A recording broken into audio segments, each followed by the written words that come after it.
Good afternoon, distinguished delegates. It gives me great pleasure to declare open the 28th session of the Conference of the Parties to the United Nations Framework Convention on Climate Change.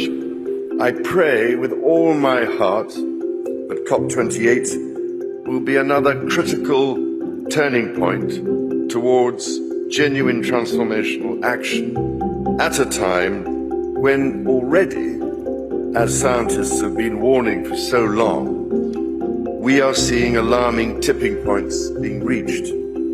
We must work very hard into taking real actions to decarbonizing fossil fuels.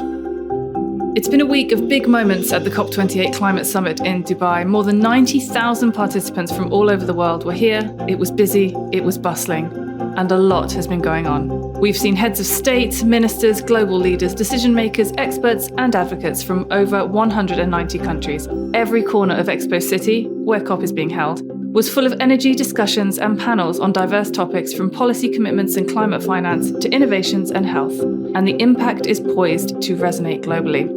But what were the most important announcements? Which countries are going to benefit from them? And how soon can we see or feel any change? This is Beyond the Headlines, and I'm your host, Sarah Forster. And this week, we're delving into the latest developments in climate action and global initiatives at COP28. But before we start, if you want to get the latest episodes as soon as they come out, then please follow and subscribe wherever you get your podcasts. Right now, we are at the heart of COP28's Blue Zone, and I'm joined by two of the National's correspondents, John Dennehy and Tim Stickings. Now, just to kick things off, I'm going to ask both of you this question. Can you share your initial impressions of both the atmosphere and the discussions down here during the first week? Tim, I'll come to you first. Yeah, hi. So the atmosphere has been remarkably positive for the first few days of a COP, and don't take that from us. Take it from the people we've spoken to, like campaigners who are generally pretty hard to please at these kind of COPs, but have been very happy with some of the early decisions. Leaders who've come here have praised the organisation and hospitality. And the one thing we really keep hearing from negotiators and everyone involved here is that they want that positive spirit to be taken forward into the second week when you start to hit some of the really difficult issues around this COP. Yeah, so COPs tend to start off very, very hectic because you got a lot of world leaders arriving, then a lot of big announcements. And this year, it's really super hectic. We have a lot of really big announcements coming through from the UAE. The size is about double in terms of delegates and previous COPs, and also the site is considerably bigger than even last year's in Sharm el-Sheikh. One of the delegates I spoke to said he walked about 80 kilometers so far, even just in a few days. So that gives you a sense of the scale of the place. We also have seen a lot of climate advocates staging protests, really making their voices heard. And I think that's really interesting in the sense that it really gives the negotiators a real push to get on and find a really good agreement. I mean, I think we all remember the scale of the site here from just Expo 2020. You definitely get your steps in. John, I'll stick with you for a minute, if that's okay. You've reported on what's happening behind closed doors here at COP28. You've said it's easy to forget that there are negotiations taking place. So can you give our listeners just a little bit of background on what's happening in these closed conference rooms? Yeah, so I don't want to go too inside baseball here, but essentially you got the non-negotiated outcome at COP, which are all these announcements by the UAE and all these side deals. And then you have the negotiated outcome, which is kind of what's happening behind closed doors. This is really what's at heart of every COP. You've close to 200 parties negotiating on really key issues for the future of the planet, like the future of fossil fuels, scaling up climate finance, the loss and damage fund. So all this is happening in rooms that are closed off to the public. It's hard to get a sense of what's happening. We're trying to, but really that is one of the most important parts of COP. The reason why I find this so interesting is that it can be easy to be cynical about the COP process, but this is a very rare occasion, I think, where you have so many countries represented and so many countries have a voice, from places like Samoa, a small island state on the front lines of the crisis, dealing with the problem, not having caused it really, and they're sitting side by side with some of the big emitters. So to watch that unfold, or try to watch it unfold and see what's happening, is really, really, really important. Tim, I'll come back to you. So if you can cast your mind all the way back to the start of COP, COP28 opened with a really historic deal, and that was to finally launch and capitalise a fund that helps the most vulnerable countries deal with the worst effects of climate change. It's called the Loss and Damage Fund. Can you explain to our listeners a little bit about what is this fund and which countries exactly are going to benefit from it? Yeah, so loss and damage is one of these bits of UN jargon that surrounds these talks. What it means is what happens when climate change really hits home. Say you have a low-lying island that's hit by rising sea levels, on the coast becomes uninhabitable, or there's extreme weather that leads to floods or droughts or this sort of thing. Now, ideally, the point of these talks is that you stop all that happening in the first place, but sometimes it's too late or it can't be helped anymore. And then that's called loss and damage when those effects hit home. And how to deal with this and how to meet the cost of this has been a long-running talking point in COPs over the years. And then finally, on the first day of this COP, we got an agreement to set up a fund in which rich countries will take the lead in paying into this fund, and then vulnerable countries will be able to draw from it. Now, exactly which countries that is, there's still a bit of negotiating still to do, and the size of the pledges from the developed countries contributing to it are still coming in. But it was certainly a big breakthrough moment and a good way to start the COP. It was definitely a very notable way to start the event. The first few days of COP have seen the World Climate Action Summit. We've seen lots of presidents and prime ministers. John, what were the key takeaways from that summit? So the leaders come at the start of the summit to sort of galvanize negotiating teams and to try and set the tone for COP. I mean, they also are here to meet other leaders and sign bilateral deals. But really the aim is to try and set a really good positive tone for the crucial talks. There's been some interesting ones. I mean, King Charles's talk was pretty good, where he said the world was embarking on a vast, frightening experiment. Brazil's president, they're going to host COP, in a couple of years, which is going to be a really important COP. He said pretty much the world is spending, more on arms than it is on climate finance. One of the more interesting speeches I thought came from Barbados PM Mia Mottley. So she essentially said that COP is sometimes or can be in danger of being a sort of a media frenzy, and we're at risk of becoming it's a risk of becoming a media soundbite, and the world is a lot more complex than that. So let's talk money, Tim. We've seen so many funds and financial pledges so far in this first week of COP. There's more than $20 billion in pledges that have been made so far to the Green Climate Fund. It's become the largest international fund dedicated to supporting climate action in developing countries. The UAE itself has also launched a $30 billion climate fund called Altera. How important are these funds in global climate action, and what exactly are they financing? Yeah, so finance is another of these issues that you come to any COP and you know it's going to be a big talking point. And one of the big aims that leaders have had is to put in as much public money as they can that then also generates more private money. And so the $30 billion fund you mentioned that the UAE is financing, the objective of that is that you could ultimately raise as much as $250 billion by mobilizing private capital, because pretty much everyone agrees that the vast sums we're talking about here for things like the energy transition and for things like adaptation to warmer temperatures are not going to be financed by governments alone.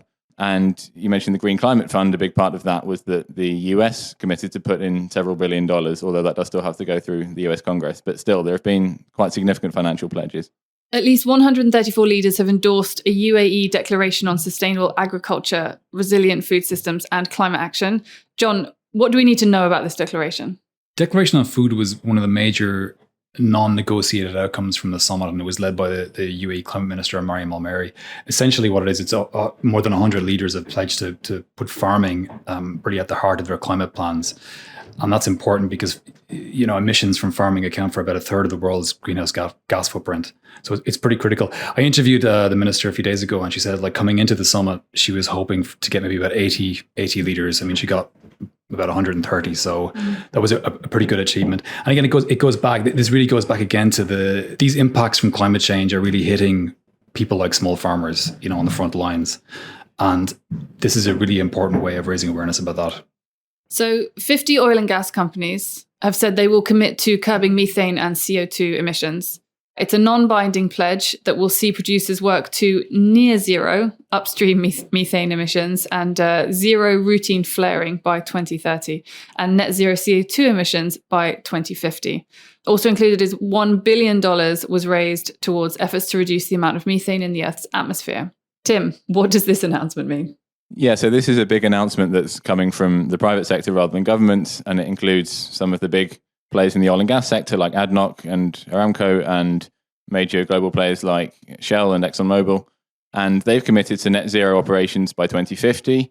They are also going to tackle methane. Methane is a greenhouse gas that doesn't get talked about quite as much as carbon dioxide, but it's very potent, and there's been significant efforts at this COP to reduce it. Now, wider discussions about a long-term phase out or phase down of fossil fuels are still to reach their conclusion. I'm sure we'll come to that. But this declaration shows us what the oil and gas industry is thinking and how it sees its future in the energy mix of the world. You've both been reporting on one of COP28's central tasks, which is delivering a verdict on global climate policy that must be agreed by almost 200 countries. We've seen many drafts so far of the first global stocktake. Can you just explain what is that and what's included in these drafts? Okay, so the short explanation is this is the key tech that's going to come out of this COP that decides a sort of battle plan for the way forward on climate change. The slightly longer explanation is 8 years ago, the world signed what was called the Paris Agreement, which committed that the world would try to hold global warming to 1.5 degrees, because if you do that, then the limits of climate change are a lot less. And it specifically set a date that said in 2023, we'll take the first ever collective stocktake, the first ever collective sort of report card on how we're doing in achieving that. And now here we are in 2023, we're doing that for the first time. And as well as assessing how far we've come, the text that's currently being negotiated will also set out how the world plans to take the next few steps, because it's pretty clear that it's going to say we're not on track for 1.5. And so what's being debated is how we go about reducing that gap. John, do you have anything you want to add to that? The stocktake text, we've seen several iterations of it so far as negotiators work through it. And one of the key issues is the future of fossil fuels, which are the main driver, of emissions. There's a lot of talk about what we might see in any final text, whether it's phased down, whether it's phased out, or whether unabated might occur. But if fossil fuel language was like such as that was to get into a final text decision, that would be really quite an impressive outcome. And you yourself were at COP27 in Egypt last year. From your perspective, how did the discussions and the outcomes from COP28 here in Dubai compare to previous climate conferences? Are you sensing any shift in momentum, any increase in urgency? I was at COP27 in Sharm el-Sheikh. It was I think it was a difficult COP. I think that would be fair to say. There was issues around organization. There was issues around negotiations. Things moved really slowly. There was a lot of frustration among negotiating blocs at the pace of negotiations, and it overran. It was supposed to finish on the Friday and went into Sunday morning. It did manage to end with a loss and damage deal in the very early closing hours. This year it's different. It's the energy is very different. The momentum is a bit different. But COPs do tend to go in cycles. There's usually a smaller COP, big COP, smaller COP, big COP. So this COP has been mandated to deliver on the stocktake. So there's much more at stake at this one, I would say. It's also double the size. So there's a lot, even just walking around and experiencing, there's a lot more energy. And as we move forward into the second week of COP28, which will start on Friday, Tim, what are you looking out for in terms of potential announcements, developments, anything that could shape the narrative on climate change and sustainability?